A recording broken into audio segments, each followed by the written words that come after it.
मातीचा वास, हिरवंगार आणि लहानसा आनंद. आज ना खूप दिवसानंतर वावरात आले होते. सिद्धू आल्यानंतर सगळ्यात पहिल्यांदा ओली माती खेळत होता. ते बघून मन भरून आलं. मातीशी खेळताना त्याचा आनंद पाहून मला सुद्धा खूप छान वाटत होतं. आणि हा आमचा छोटा डाळिंब, त्याच्यामध्ये ना आम्ही ना भुईमूग, मेथीची भाजी आणि कोथिंबीर केली. आणि हा मोठा डाळिंबाचा बाग आहे. त्याच्यामध्ये काय करावा हाच प्रश्न पडला होता. मला डाळिंब धरायचा की नाही धरायचा? भरपूर मोठं झाडी झालं होते. मग ठरवलं धरायचाच. आणि ना हे बघा, विहिरीचं पाणी, विहिरीला पाणी नाही आहे पण बोरला पाणी, ते बोरचं पाणी आम्ही विहिरीत सोडतो आणि पिकांना भरतो. ही मका गायांसाठी केली, गायांसाठी चारा लागतोच ना, म्हणून मग आहे ना म्हटलं गायांना मकाला आहे ना युरिया मारून द्या, जेणेकरून मका पण वाढन. घरी आल्यानंतर देवांशला घेतला. देवांश हसत होता.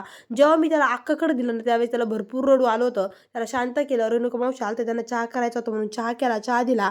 आणि ना सायंकाळच्या वेळेस ना मला स्वयंपाकाला पण लागायचं होतं म्हणून शेवग्याच्या शेंगांचा मसाला काढला. शेवग्याच्या शेंगांना व्यवस्थित कापून ठेवल्या आणि नंतर मग त्यांना पीठ मळीत होते. अक्षयचा फोन आलता, त्याच्याबरोबर बोलत होते. बोलता बोलता कामं आवरीत होते आणि बाहेर आल्यानंतर चूल पेटवली आणि सगळं सामान बाहेर घेऊन आले. कांदे सुद्धा चुलीत भाजायला ठेवले. आणि ना ज्यावेळेस चूल पेटवायची असते त्यावेळेस सिद्धू काय तिथून हालतच नाही, तिथं बसूनच राहतो. आणि ना मग मी पोळ्या करून घेतल्या आणि ना जेवणं पण करायची होते. भाजी तिथंच केली, पोळ्या पण तिथंच केल्या. रात्रीची जेवणं ना आम्ही तिघांनी बाहेर केले. आप्पा आणि अक्का आतमध्ये बसले होते टी व्ही बघत जेवण करीत. आणि ना रात्री भांडे पण बाहेरच घासून घेतले. असे होता आजचा ब्लॉग. भेटू पुढच्या ब्लॉगमध्ये, तोपर्यंत बाय.